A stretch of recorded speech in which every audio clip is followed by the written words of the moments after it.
തിരുവനന്തപുരം പാലോട് നവവധുവിനെ ആത്മഹത്യ ചെയ്ത നിലയിൽ കണ്ടെത്തിയ സംഭവത്തിൽ ഗൂഢാലോചന സംശയിച്ചു പോലീസ്. ഇന്ദുജയുടെ മരണത്തിന് പിന്നാലെ ഫോൺ ഫോർമാറ്റ് ചെയ്തത് രണ്ടാം പ്രതി അജാസ് എന്ന് പോലീസ് കണ്ടെത്തി. റിമാൻഡിൽ കഴിയുന്ന പ്രതികളെ അന്വേഷണ സംഘം ഉടൻ കസ്റ്റഡിയിൽ വാങ്ങി വിശദമായി ചോദ്യം ചെയ്യും. ആത്മഹത്യയിലേക്ക് നയിച്ചതിന് പിന്നിൽ രണ്ടാം പ്രതി അജാസിന് മുഖ്യ പങ്കുണ്ടെന്നാണ് പോലീസ് നിഗമനം. പെൺകുട്ടിയെ മാനസികമായും ശാരീരികമായും ചൂഷണം ചെയ്യാൻ പ്രതികൾ ഗൂഢാലോചന നടത്തിയതായി പോലീസ് സംശയിക്കുന്നു. ഇന്ദുജയുടെ മൊബൈൽ ഫോൺ പോലീസ് പരിശോധിച്ചെങ്കിലും ഫോൺ ഫോർമാറ്റ് ചെയ്ത നിലയിലായിരുന്നു. മൊബൈൽ ഫോൺ ഫോർമാറ്റ് ചെയ്തത് അജാസാണെന്നാണ് പോലീസ് നിഗമനം. ഇന്ദുജയുടെ ഫോണിന്റെ പാസ്വേഡ് ഉൾപ്പെടെ അജാസിന് അറിയാമായിരുന്നു. ഇന്ദുജ ആത്മഹത്യയ്ക്ക് മുൻപ് അവസാനം ഫോണിൽ വിളിച്ചത് അജാസിനെയായിരുന്നു. അജാസ് ബോധപൂർവം തെളിവ് നശിപ്പിക്കാൻ ശ്രമിച്ചു എന്നാണ് അന്വേഷണ സംഘത്തിന്റെ സംശയം. മൊബൈൽ ഫോണിന്റെ ശാസ്ത്രീയ പരിശോധനയിൽ കൂടുതൽ കാര്യങ്ങളിൽ വ്യക്തത വരും.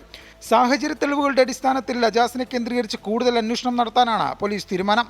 അഭിജിത്തിനെയും അജാസിനെയും വിശദമായി ചോദ്യം ചെയ്താൽ മരണത്തിലേക്ക് നയിച്ച കാരണങ്ങളിൽ കൂടുതൽ വ്യക്തത വരുമെന്നാണ് അന്വേഷണ സംഘത്തിന്റെ നിഗമനം.